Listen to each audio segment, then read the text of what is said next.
అర్థమైందా? చాలా వరకు పెళ్ళిళ్ళలో మనకు కనపడేదంతా బుసుగోళ్ళే, అంటే రోల్డ్ గోల్డ్.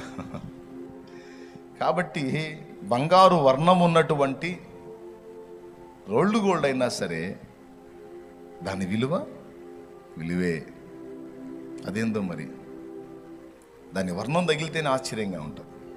అంతకంటే విలువైన ప్లాటినం అదంతా ఎన్నిక చేయబడదు. కాబట్టి ఇప్పుడు టాప్లో ఏది? బంగారమే. సో బంగారం పరలోకానికి, మట్టి భూలోకానికి గుర్తు.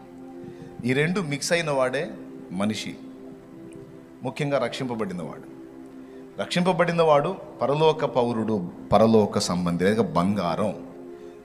వాడు ఈ భూమిలో ఉన్నాడు, భూ సంబంధమైన ఆదాము సంబంధమైనటువంటి జీవం ఇంకా వాళ్ళలో పనిచేస్తున్న కారణం చేత కొంత మట్టి సంబంధమైన లక్షణాలు, మెంటాలిటీ, మైండ్ సెట్ ఉంటుంది, కొంత మట్టి వాసన ఉంటుంది.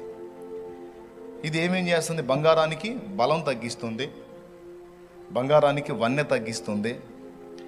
ఈ మట్టితో అలాగున అమ్మటానికి మనం పెడితే దాని విలువ తగ్గుతుంది. అవునండి, ఇందులో మట్టి చాలా ఉంది, ఇది అంతా శుద్ధి చేసుకొని అంతా దీన్ని మేలేం చేయాలంటే ఎంత అయింది, ఎంత చాకిరి. ఇందులో మురికంతా తీసేసి మంచి బంగారం పక్కకు తీయాలంటే ఇప్పుడు ఇంత ఉంది, ఇదంతా మురికంతా పోయేసరికి ఇంత అయింది, మా గాడు కుదిరిద్ది, ఇంత ఇస్తాం అంటారు. దానికి ఎక్కువ విలువ ఉండదు. కాబట్టి దానికి తేజస్సు రావాలన్నా, దానిలో గట్టితనం రావాలన్నా, దానికి విలువ సరిగ్గా ఉండాలన్నా అదేం చేయబడాలి? మాలిన్యం అంతా తొలగిపోయి మేలిమి బంగారం కావాలంటే ఏం చేయాలి? తప్పదు, ఇక దాన్ని అగ్నిలో పెట్టాల్సిందే. కాబట్టి అగ్ని పరీక్షలో మనం శుద్ధ సువర్ణంగా రేపు అక్కడ కనబడాలి అంటే, అక్కడ అగ్నిలో మనం శుద్ధ సువర్ణంగా కనబడినట్లు భూమి మీదనే ముందు మనల్ని అగ్నిలో వేసి కాల్చి మురికి తీసేసి శుభ్రపరిచి అక్కడ తీసుకొని నిలబెట్టి చూసుకుంటాడన్నమాట. ఈ కారణం చేతనే భక్తులైన వారు అగ్ని వంటి శ్రమలకు గురి అవుతూ ఉంటారు. నేను చెప్తున్నా, నువ్వు ఇప్పుడు ఎంత ప్రశాంతంగానన్నా ఉంటూ భవిష్యత్తులో శ్రమ రాదని గ్యారంటీ లేదు. ఒకవేళ ఇప్పటికీ శ్రమల్లో నలిగిపోతా ఉన్నావు అనుకో, భవిష్యత్తులో విడుదల రాదని గ్యారంటీ లేదు. విడుదల రాదన్న గ్యారంటీ ఉందా? తప్పకుండా విడుదల వస్తుంది.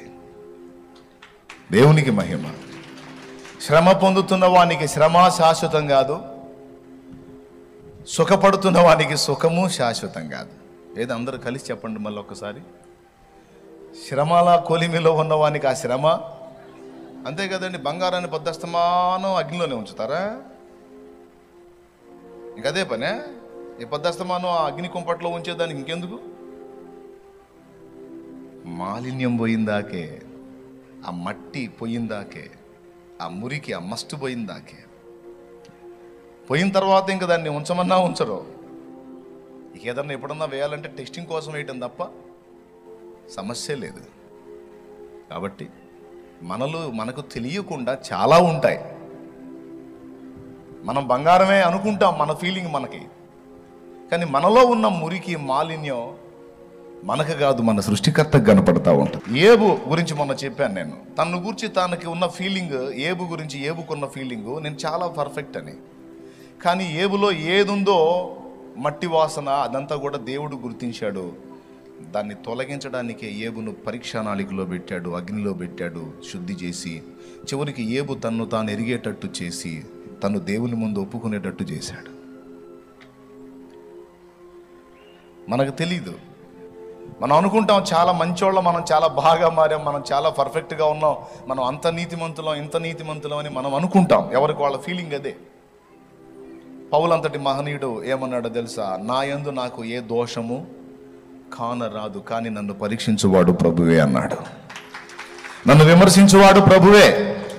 నన్ను నేను విమర్శించుకోవాలంటే నా దగ్గర నాకే లోపం కనపడదు, నాకే తప్పు కనపడదు, నా దగ్గర నాకే వంకర కనపడదు.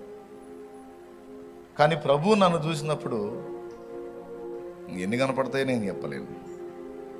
కాబట్టి నా దృష్టి కాదు, ప్రభు దృష్టికి నేను ఎలా ఉన్నానన్నది ముఖ్యం. ఏబు గ్రంథంలో ఉన్న మాటే ఇది.